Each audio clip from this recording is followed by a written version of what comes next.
Margaret awoke, startled, a cold sweat clinging to her. She gathered her thoughts.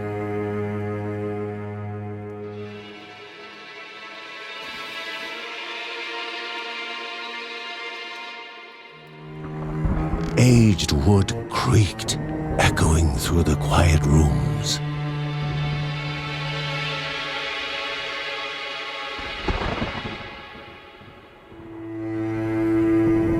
Near the house stood a shrine to Rhea Dana, goddess and daughter of the land, of Rhea and a being of comfort.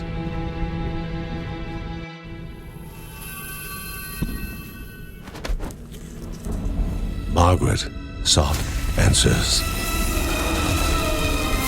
But the goddess did not speak. There was only the faint whisper of something dark, something hungry.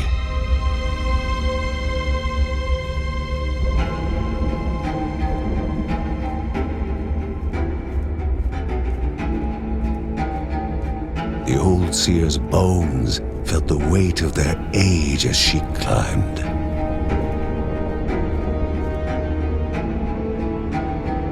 The only thought on her mind, has it begun again?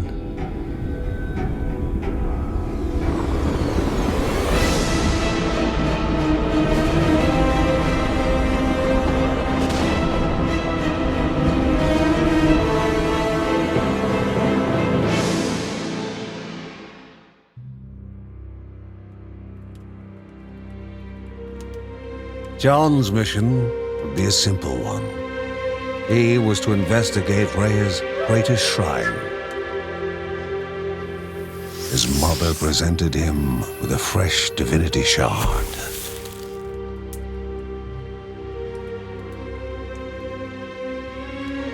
From his brother came a newly sharpened sword.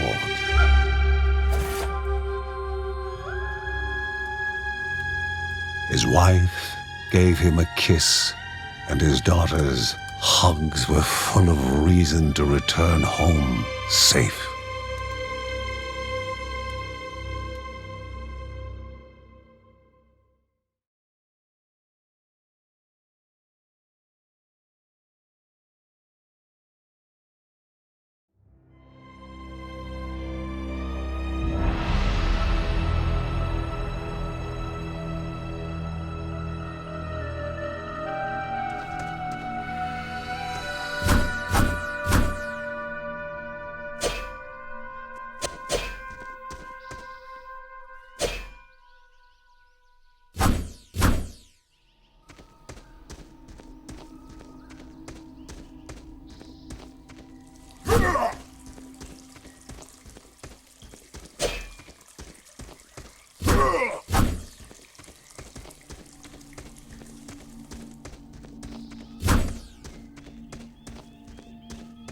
Rhea, a land long forgotten, a place of unimaginable beauty.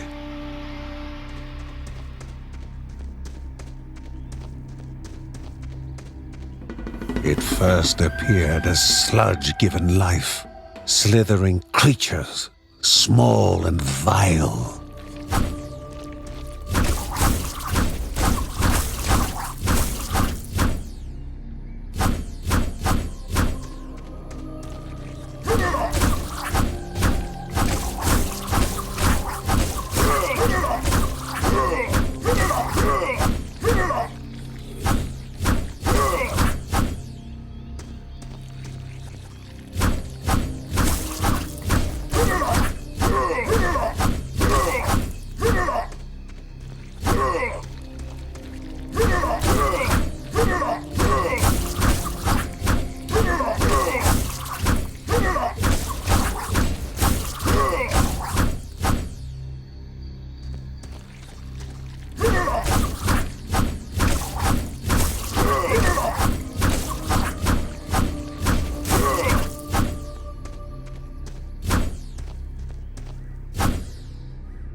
impeding further progress. A battle was certain.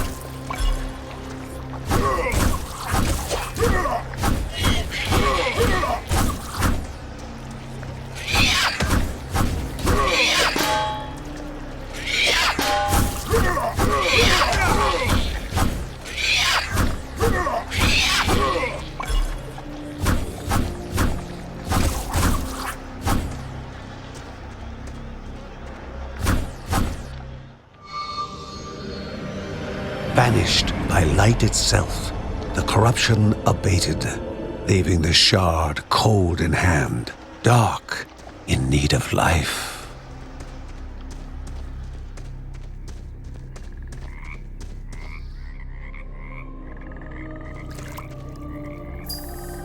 The shard grew warm, humming softly from the harnessed energy.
Before him was now one more dangerous than those that came before.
Goblins, a familiar threat, albeit farther out than usual.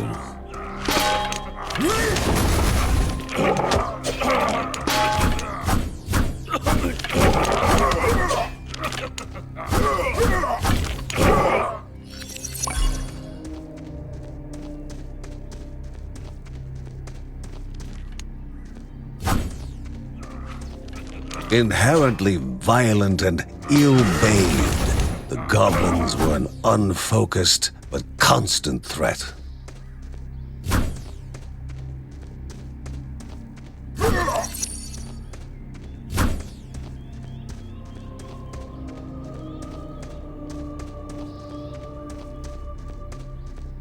Magnificent but dangerous, a land of love found and of love lost.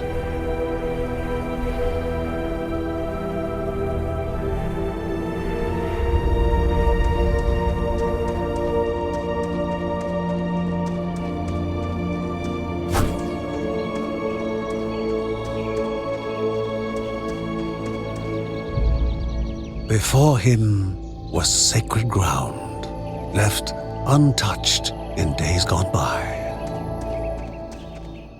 Remaining calm and collected, the shock of his heart-skipping beats was concealed in expert fashion.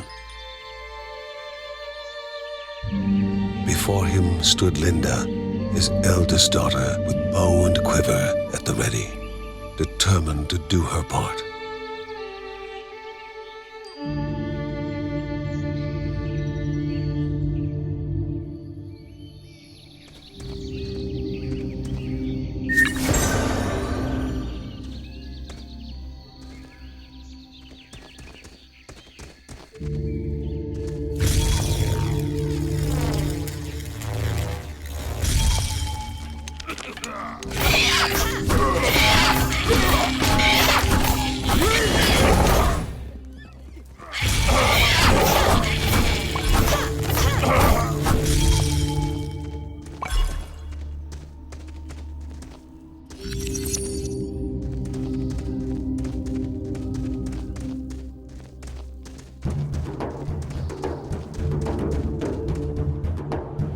Before the Guardians were not beasts feeding, but monsters consuming, destroying others. They corrupted and distorted, creating even more hungry husks.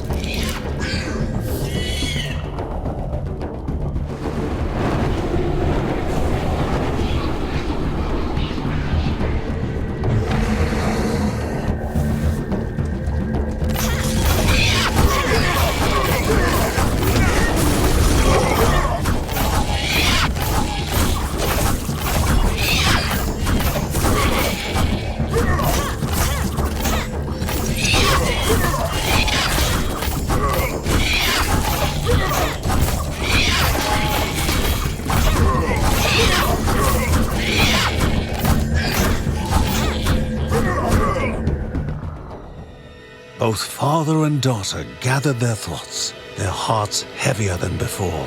How would they explain what they had witnessed?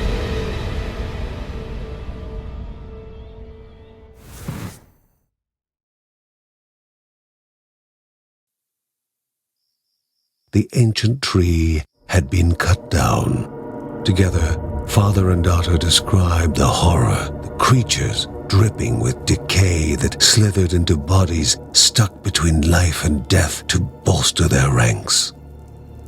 Grandma Margaret confirmed what they all feared. It was the corruption, a cruel entity spoken of only with hushed voices, an ocean of darkness that flowed from the top of Mount Morta.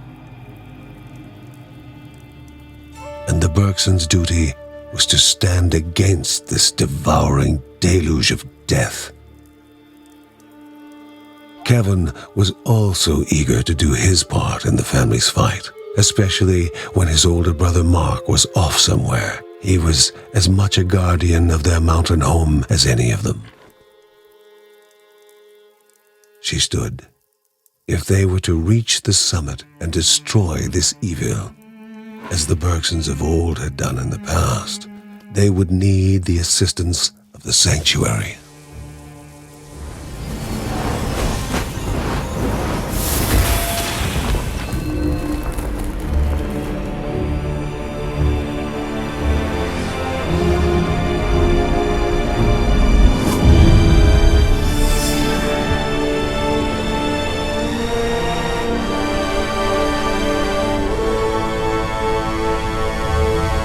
Given to the Bergsons by Rhea herself, the sanctuary was a gateway to the mysterious lands around the mountain. Margaret pointed to the huge crystal at the center of the den, revealing their next task: to activate it and open the way to the source of the corruption. And once Rhea's 3 spirits are gathered on the grounds, the only gate to the top of Mount Morta will open in this chamber. By himself, or with the assistance of those who loved him, John needed to gather the 3 spirits from their lands. Without them, he would not be able to stem the flow of the corruption.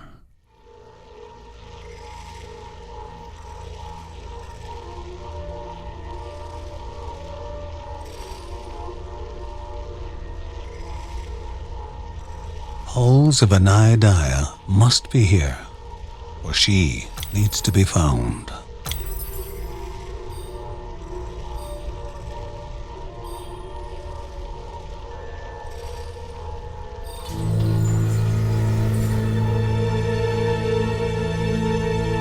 A celestial shard chipped directly from the ancient crystal in the sanctuary. It would be the Bergsons' lifeline, a tether to pull them back home before death's fateful whisper.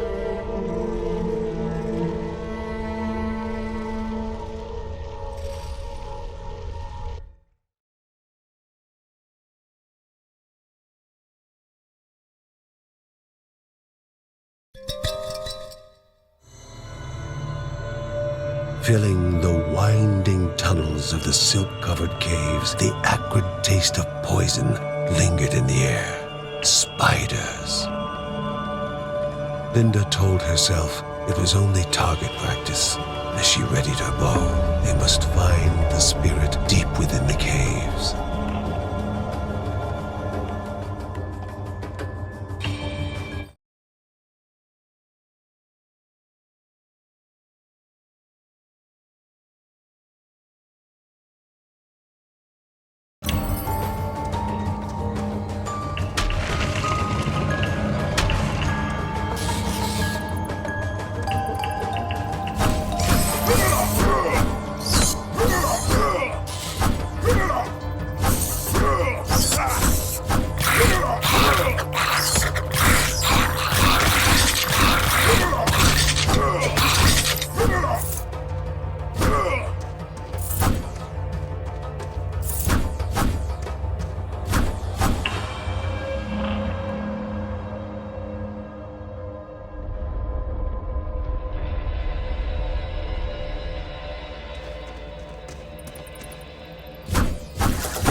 The Bergson began to slip away, wondering if this was death.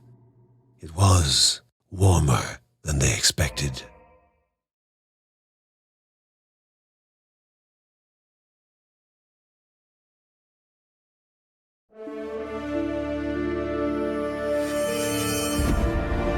They gasped for air as the celestial shard brought them back, a sensation no hero could become accustomed to.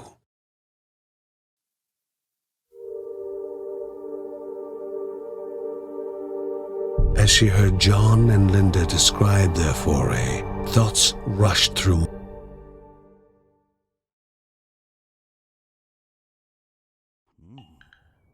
Uncle Ben reached out to the familiar warmth of the forge. If they were to reach the top of Mount Morta, their equipment would need to be of the highest quality.